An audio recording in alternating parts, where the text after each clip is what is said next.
What's up, guys? Let's do some stupid brakes on a 2019 Chevy Silverado. First thing, grab your Topdon scanner, plug it into your OBD2.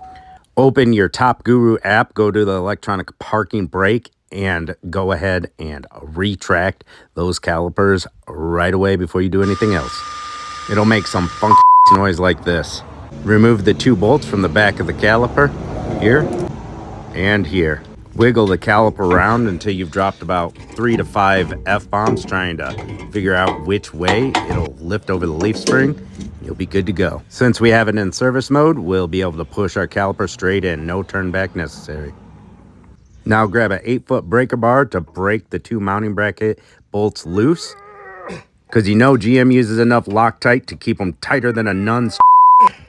Finish them off the rest of the way with a ratcheting breaker bar until the last thread comes off. Now bust out your oxy-acetylene torch, because even though we have a better rotor retaining bolts out there, GM's still using this garbage that seizes up. Holy that only took 1 whack. Now clean the ever-living out of this rusty-ass hub. Don't forget to clean your wheel speed sensor, because this customer thought it was a good idea to go metal on metal for a month. Use just enough brake cleaner on the rotor to get a little buzz going.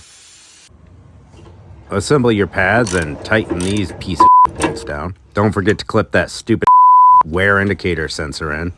And then tighten down your caliper bolts. Back to the Top Guru app, we're going to go ahead and extend our pistons out. Then after we're all done extending them, we're going to go to special functions and calibrate the parking brake. Wham bam, thank you ma'am. Use your OSHA approved steel toe sandals to make sure the pedal feels good. Start her up and take her for a test drive.